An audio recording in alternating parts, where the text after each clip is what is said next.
really kind of activated at all. I was a spiritual practitioner for since I don't know, since 79, and then Bush became president, and he so triggered something in me, and I got so just disturbed by what he was touching in me that I went inwards.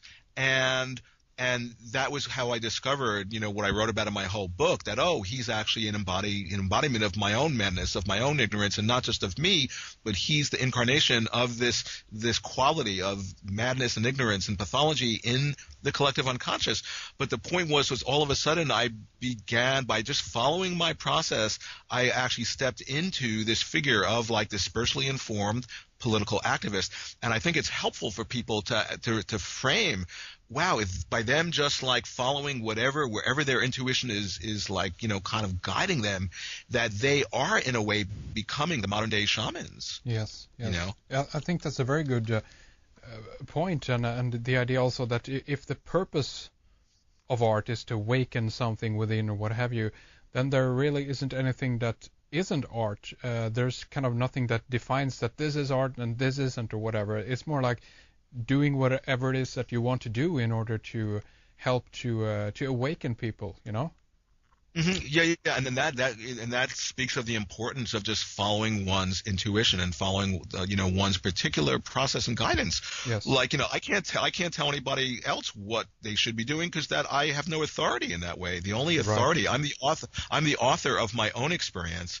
And so I can follow that in myself, and it could be that maybe I can, I can possibly like be like an inspiration. It's what I call, we can conspire to co-inspire each other. So any of us who step into, our voice and express our creativity, we are actually modeling the very thing that that we're hoping other people can step into. But by us embodying it, we're actually, in a sense, kind of activating and giving permission, for other people to step into the same process. Because the point is, you see, there's a certain power. We can only awaken, one by one on the individual basis, but there's a certain power that's available to us as we more and more connect with each other. And just like, remember what I was talking about with when you have a symbol is bringing together separate things. Well, in a way, we all of a sudden have the recognition that we don't exist separate from each other, and that in a way we're all on the same side. Yes. And that we can all put our creative energies together. That what I'm describing, like I've said, it's the powers that be's worst nightmare. Indeed, definitely. Paul, I think this is a very good place here to begin to round things up here for the second segment. And again, of course, I do want to mention that your book is called The Madness of George W. Bush, a reflection of our collective psychosis, and that is, of course, available through Paul's website, awakeningthedream.com. But again, you mentioned that you potentially have a new book coming out, and but no ideas in regards to time frame or anything like that yet? Yeah, no, not. I've been imagining that. I should really like start thinking about just putting, because I have like 30 something articles, and they all fit together. They're all about different aspects of awakening, like we've been talking about: the artist, the shaman, the wounded healer, synchronicities. And it's just a question of me actually getting to the point of saying, okay, now I'm putting all the articles together and putting it out. So, but I don't have a concrete time on that. But hopefully one of these days soon, really. Definitely. And do you have just quickly looked at your website and saw that you had some. Do you have a practice in regards to healing and things like that? Can people, call you? Sure, totally. Right. There's two things. On the one hand, I work with people on an individual level or couples, like in my private practice. But then I have these groups called Awakening in the Dream, and they're just an amazing contribution that I've been wanting to get out to the world.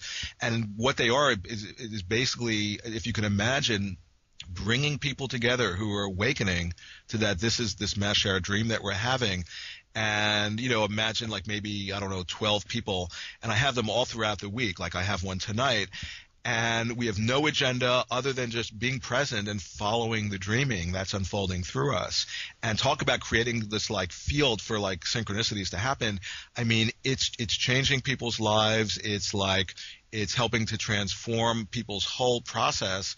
And the only problem is they're so transformative. I have this waiting list, but my friends and I, we've all been kind of contemplating, how do we get this out more to the world? Because the point is, our whole species really can be one big awakening in the dream group. The groups I lead are just these like crystallizations of what's available to us more on the collective level.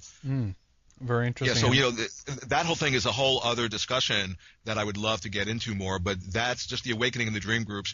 I have one article on my website that I wrote about it that people can check out if they want.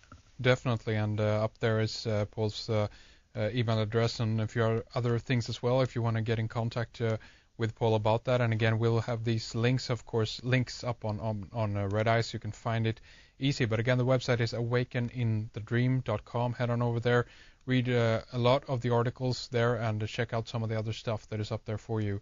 Thank you very much, Paul, for coming on. It's been a true pleasure having you back on again. It was a while ago, but we should do it more often. So let's have you back soon if you're up for it, okay? Yeah, totally. No, I just really appreciate it. Thank you so much.